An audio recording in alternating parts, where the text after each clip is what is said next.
Alright, so I'm going to do my best to share a very personal story with you. I'm going to try to break it down with you the best I can. And I don't want to do it looking at you guys because I know I'm going to cry, and crying is okay. Feeling is okay. Remembering is okay. See what I can do.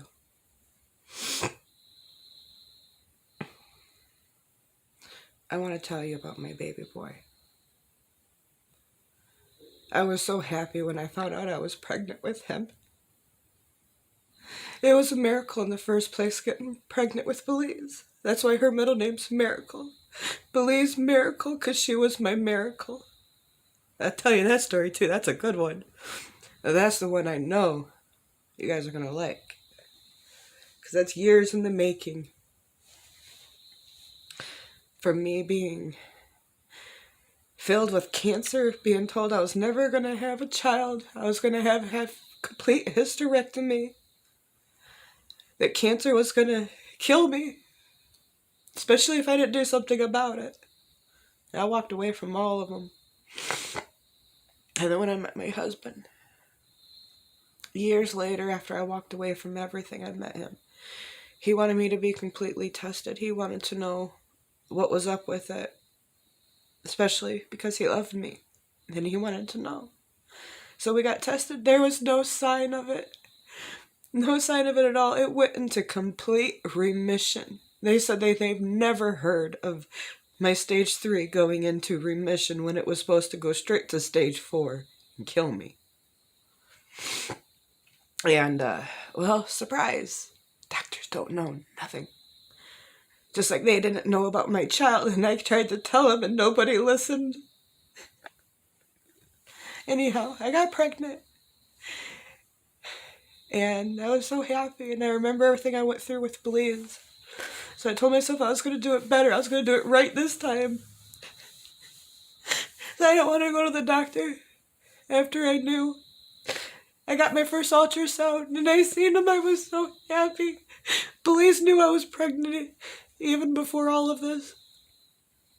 And then so much time went by, and he grew, and he was getting so big. And I stayed away from the doctors because I just knew something was wrong not to go to the doctors. And then finally I made an appointment because he was getting so big. I made an appointment for an ultrasound. I went in for the ultrasound.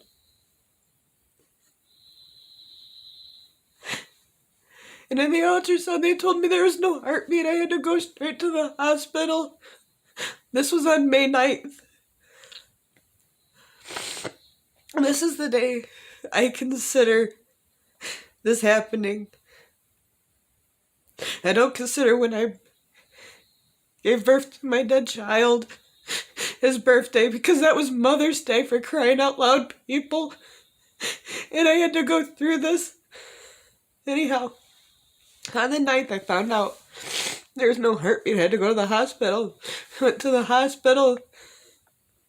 They told me he was gone, but I could still feel him moving. He couldn't be gone. I could feel him. I could feel him moving. I knew he was there. I knew he was alive. I could feel him. And they said I had a few options. I could wait a few days or come back, and they'd have to help me with getting him out. And after a little bit, I had to go back because there still wasn't nothing happening, and I could still feel him. I could still feel him moving. And they're telling me he's dead. They're telling me he's gone, and I can feel him in there. And they said I had to get rid. They had to help me get him out. Otherwise, it could kill me. So the only appointment they had was on Mother's Day evening. I spent my Mother's Day at the lake in Michigan, watching the waves, having fire, enjoying myself as much as I could with my dead child and my live child. It was a hard Mother's Day.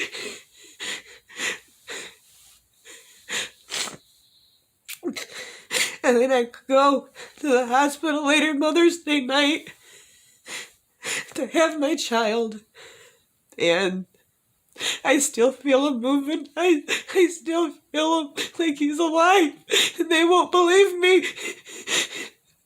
My child's father and the people in the hospital, everyone's getting mad at me. It's like, no, I feel him. I know he's alive. And they put on just the stupid little crap that goes in their ears and puts it on my belly. And they say, no, he's gone. There's nothing there. Then they won't even give me a real ultrasound. So I could see it, so I could know, because I could feel him and I knew he was still there. So the process goes on. My body won't go into labor to push him out. So they give me stuff to help force. And then I started going into labor. It was hell. It hurt so bad. They didn't listen to me how much pain I was in. And then, as time went,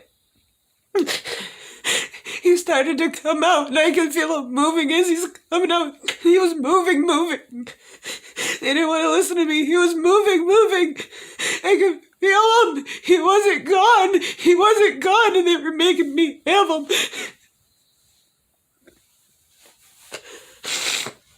And then I could feel him get stuck.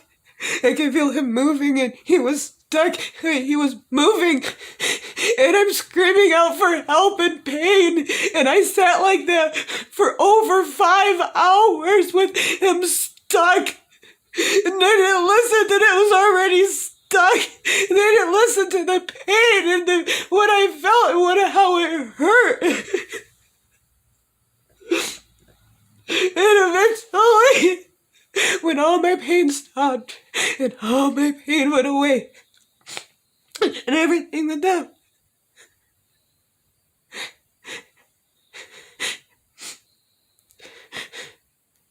I had him alone in the room, and I looked at him, and he was so precious. But I knew he was alive, and he died in me, and they didn't even help get him out while he was still alive. I could feel him moving. Your doctors, your horrible doctors, they don't know nothing. And because I listened to all of you in your ways, I lost the most beautiful, fullest little thing there ever was. A beautiful, pure, innocent, sweet life. Because of all of what you believe in. And you didn't want to believe me, and I felt it, and I knew it.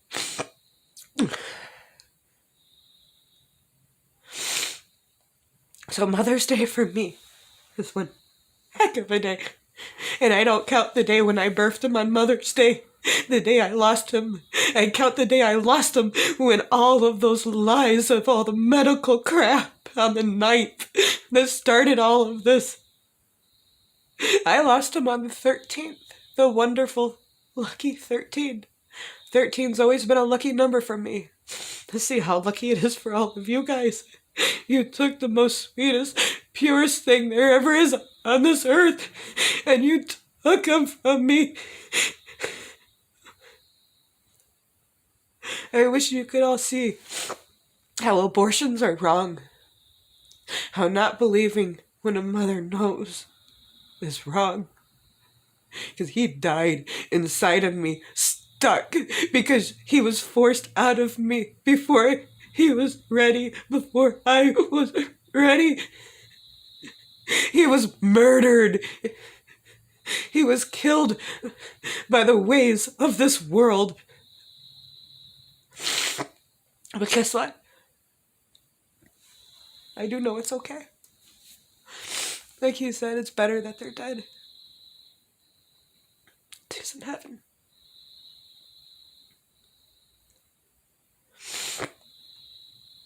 And he is the most purest love.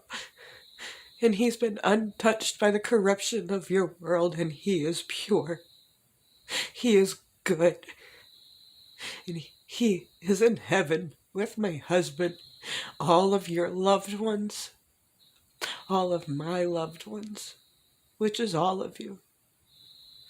And he will be there to greet you with love, regardless of what has happened.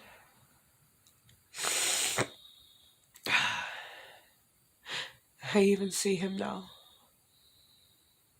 I hear him now. And I cry because it's okay. Because I loved him. Because you all never listened, regardless of my cries and my tears and my pain. And I wish you all the best. But you all need to turn from your ways. Because you have no idea what you have done to this world, to yourself, and to everybody of this wonderful thing that's supposed to be so great. Everything you have taken away. The things you have done, the things you have killed. I wish you'd wake up and see that it's not okay to cage up animals to kill them. They should have a right to be free. I'm not saying it's wrong to eat meat. It's okay to eat meat. But it's wrong to murder to eat. That is not okay. They have a right to live as much as you do. I know what it's like to be trapped and caged up and led to be slaughtered. What do you all think you're getting ready to do? I hope you're all getting ready to live, to hear, to see, to know, because you don't know. If you knew what I knew, and now know what's been shown to me, I'm okay with whatever way any of this happens. If it's complete devastation because nobody listened, cool. If we get to live because those of you believed and trusted, wonderful. I can't wait to see you, to help you, to let you know how to do and know what I know and do. Because we are all the same. I am no different than you. I am human. I have had all kinds of life. I've lived so much more life than most people. I've traveled all around this world. But I tell you what, the most wonderful feeling I have ever known is in life and in death, as great and wonderful as it is. Because as soon as you all realize what I now know, the truth, that we are eternal beings and we do not die, we just go to another form. And we are internal. And what you don't get, this life that you live right now here on this earth, this was you being born again. This was your chance. What did you do with it? What have you done so far? Are you happy with yourself? Are you happy with your ways? How about your neighbor, your family, your brother, your mothers, fathers, sisters, uncles, strangers, homeless people? What are you really thinking? Don't you kind of see it and know it too within yourself? That something is so messed up and it's time to really change a lot of stuff.